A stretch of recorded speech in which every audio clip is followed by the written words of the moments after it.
It's the last one. It's the last one, and then I'm free.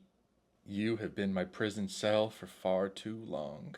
What's ironic about this is I think that that is an actual prison that they've put on the front cover. I am going to be immersive reading with the audiobook, and there is a male narrator on this book, which makes me think that I'm going to get chapters from 4. I hope this isn't like the time I got excited about getting Jacob chapters in Twilight, and then most of the chapters just being ass. I need this to fuel me, is what I'm saying. If anybody's new here, 4 is not a number, he's a person. His real name is Tobias, but he named himself after a number to spite his mother. That's never explicitly said, but it's my understanding of the situation. All right, now I've missed a step. Why are they prisoners? Did I just black out the whole second half of the last book? They did good thing. Triss releases the message that tells everybody that they need to go back out into society with the people who locked them in a city for some reason. And now they're prisoners to 4's mom. Oh, fucking hell. This is what I mean at the end of the last movie when I said I couldn't remember what was real and what wasn't real. Why did that movie end with everybody walking down like that tunnel, headed out to go leave the city, if that's not what they're doing? Because what you're telling me is I have to read another book inside of these walls. I don't want to fucking do that. Oh, chapter 2 already is Tobias. Nice. In not so good news, his mom's kind of like a dictator now. That's bad news for me because in the movie reaction, I did kind of have a thing for his mom, and her being a dictator kind of puts that at jeopardy. I mean, I'm not gonna be attracted to a dictator, am I? That's not. No. Man of the people. I'll let this go. I'll let this go for all of you. This book is currently trying to convince me that 4 is emotionally attached to a bowl. I remember slicing into my palm to add my blood to the coals. These bowls were my escape.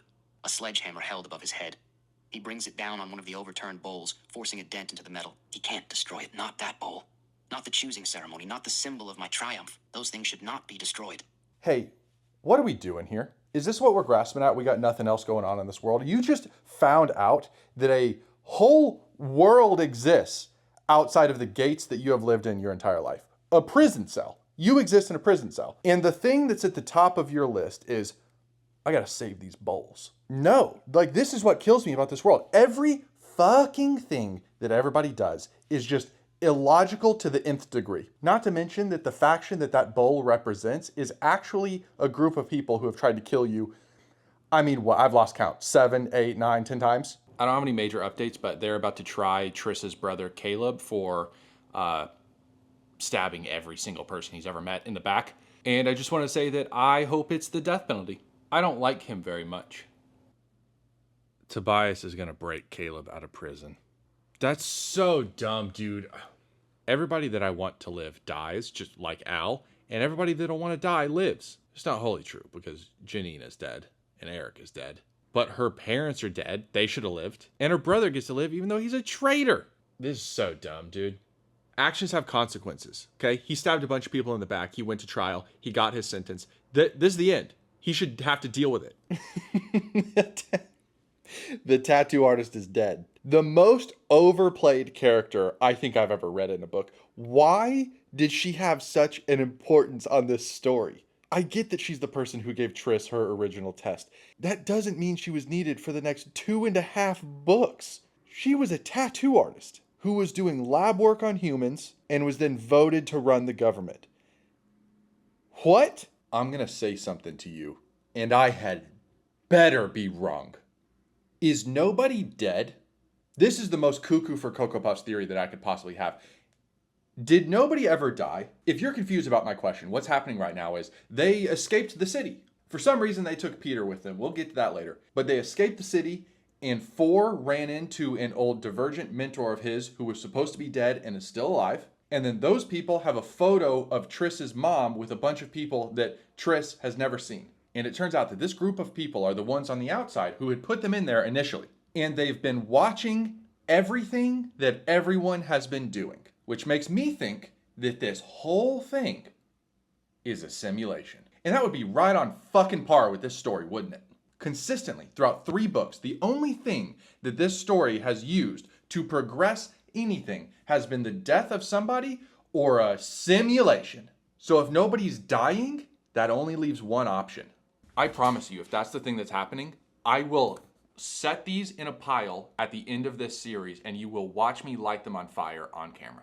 But more importantly, Why did they take Peter with them? I would like you to forget everything I said in that last clip. Most of what I said.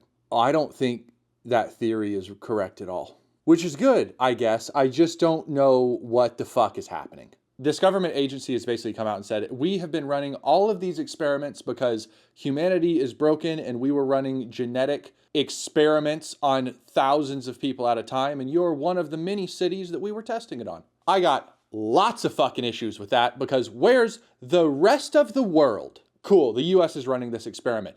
Russia and China and North Korea, they all just decided to take the day off. I highly doubt they're running this little experiment. Also found out Triss's mom was an actual spy. I was calling her that as a joke. Yeah, her mom worked for these people, and then some issue popped up, and the mom was just like, I'm gonna go in there and I'm gonna fix it. Which, problem number fucking 2, nobody in this closed off society noticed that a brand new person popped up. They wouldn't ask who her parents are. You don't have any siblings. What year were you born? What faction? Talked a lot about communes in the movie video. You know what would happen in a commune, which is essentially what this whole world is? It's an enclosure with a predetermined number of people who are on a registry that everybody knows. You can't just show up one day. The last thing I found out is that Tobias actually isn't divergent. He just has some genetic anomaly that allows him to be awake during the simulations. And he's taking this news somewhere on the scale between erectile dysfunction and cancer. He thinks his life is over, and Triss is like, no, babe, I still love you. Don't worry about it. Which probably means it's closer to erectile dysfunction, but it's not going well. Still can't figure out why Peter's around. I didn't know that this is what we were looking at, but apparently everybody's on trial. Marcus is about to be tried for his crimes. Please let him die. They wouldn't kill Caleb because of plot armor or whatever. He's the main protagonist's brother. No, nobody likes Marcus. He beat his child. He beat his wife. He's a terrible leader.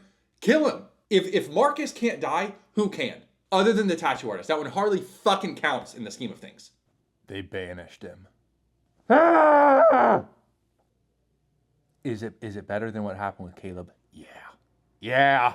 But why can't they just kill people? What's the point of even going to trial for war crimes if death isn't on the table?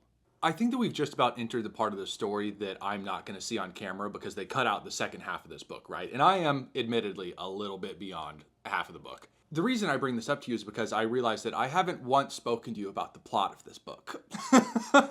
The reason for that is, as normal, because I fucking hate it. You've got this compound that they discovered, right? This is the government compound, and this is not their government. This is the outside government that put them in their factions. And these people have made a lot of decisions that alter these people's lives. And the plot, as best I can tell, is that the big government that put them into the factions is lying. Shocker. Which is sort of on tone with the whole story, because this whole story is about governments lying. Governments hiding information, governments doing things that are shady. Is it indicative of our real lives? Yeah, absolutely. Don't never, ever trust the government or give them money. I know that sounds like I'm telling you to commit tax fraud, and that's your decision, but they don't tend to handle money well when you give it to them. You know, that government is telling people that there's GPs and there's GDs, which means like gene damaged and gene perfected. Here's the thing though. Nobody believes them. Tobias is sitting here going like, no, this can't be a thing. I don't think that this thing limits me. And some people are like, no, this is definitely a thing. Back when everybody was gene perfected, there were no wars and everything was perfect and peaceful. And then because they became damaged, that's when wars started to happen. And that's why we had to put you in the city. And the reason that I bring any of this up is because I wanted to ask you, does this make sense to you? Because there are two people that I know for a fact that it doesn't make sense to. One of them is the characters in this book, and the other one is me. If I haven't mentioned this before, I hate this series. Anyways, they have now introduced this girl, Nita, who Triss is jealous of because she's kind of sneaking around with 4. She's given him information. It's not like a sex thing. But Triss doesn't trust Nita. And you know what? Neither do I. But the problem here is that we're way too far into this book and series for me to care. If you're trying to introduce in the slightest a love triangle situation right here and get like Triss to be like, back off, that's my man, why am I going to give a shit? There's like 200 pages left in this whole story. If they don't end up together, cool. They knew each other for what, like 9 months? They'll both find other people. Triss, which we forget because she's an adult in the movies, she's 16. She'll find somebody else. Okay, even if Nita is trying to get with 4, she has some pretty good information. She told them that there is a memory serum which I think we already knew about because that's how they wiped everybody's memories in the beginning when they put them in the factions. Like years ago, I mean. Anyways, I just discovered how this whole story ends. I'm going to go out on a limb here because I've already made one prediction that was the worst thing anyone's ever heard. I think that everybody has their memory erased and they just kind of like start over. That's what I think. Does it make sense? No, because somebody has to teach them like how to be humans, but that's still what I think. Hey, do you remember a minute ago when I said something positive about Nita?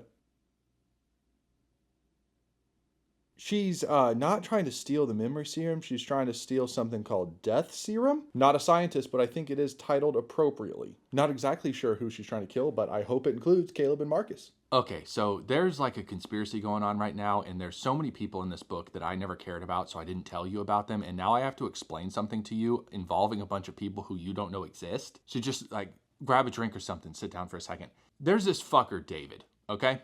David runs this little experiment station. He is the person, I think, who originally put Triss's mom into the factions to go like help the people or whatever. Anyways, David is wanting to release the memory serum all throughout Chicago and just like reset everybody back to zero. He's going, too many uprisings, too many wars, too many factions. Let's just zip zero. Let's start this whole thing over. Triss, of course, doesn't want that to happen, right? So she's got her own plan where she wants to release that serum into the Bureau compound and just reset all of the government's people's memories so that they forget that they wanted to erase their memories. I don't know exactly what the goal of this is. I know that somebody's memory is getting wiped, which means that my theory, 1, is still on track, 2, isn't as dumb as my first theory, and 3, for some reason I think is going to make me really angry. Here's where things get sticky though, because apparently the memory serum is behind some doors, where if you blast through those doors, you're going to get hit with the death serum.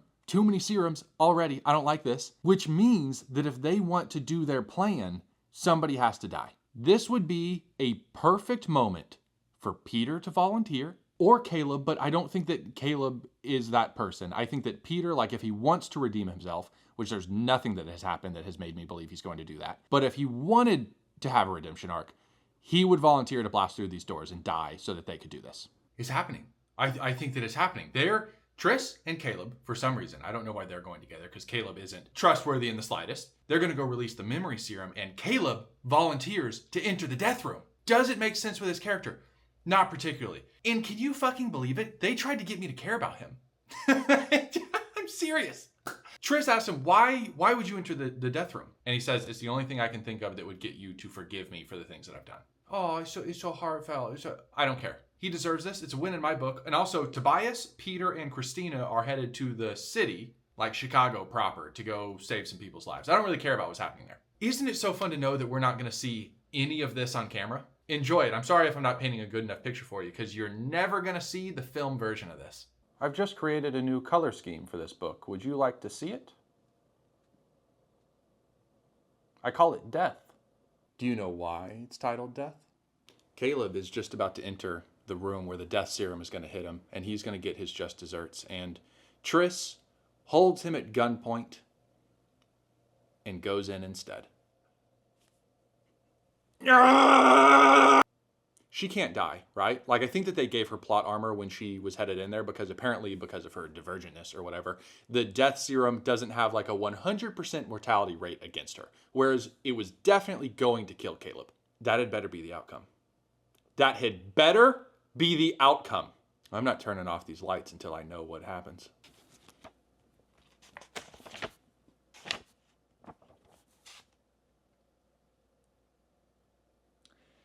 You're not going to believe this, but Peter is electing to have his memory wiped. I'm not dealing with this right now. I'll talk to you after I know what happens with Triss. Jackass. David shows up. Oh, he was in love with Triss's mom. Interesting. No. She set off the memory serum into the compound, and then David shot her. And then it does like a fade to black thing where she closes her eyes. Coma, loses her memory, whatever. I don't care. I don't believe it. 100,000,000% don't believe she's actually dead. The next chapter was Tobias's, and they told him that Triss is dead. Is Triss dead? Is Triss dead? If the ending of this book is that Triss is dead, Tobias doesn't get to end up with anybody, Caleb lives, and Peter gets to erase his memories and not have to remember what the shithead he was? No, no, no. The Caleb and Peter thing pisses me off more than Triss actually being dead. If she is. If the brother lives while Triss dies, that's, I don't even know how to word this. It's the opposite of what should happen. And I don't mean should of like, oh, if there was a just God. I mean, for poetic reasoning, you can't have the good person die so that the shithead brother lives. No one would do that. Triss hates him.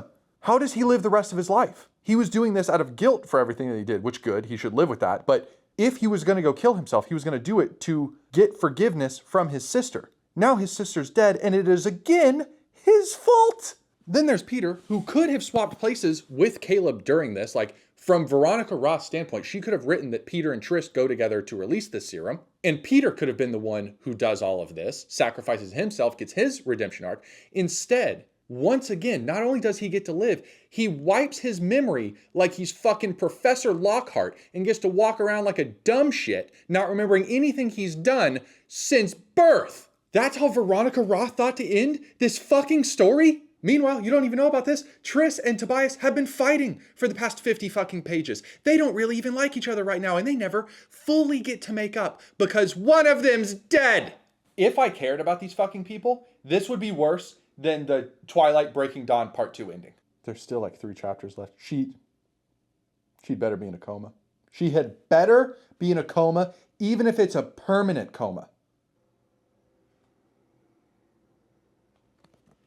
Her body's cold. Tobias touched the body and the body's cold. In the days that follow, it's movement, not stillness, that helps the grief go.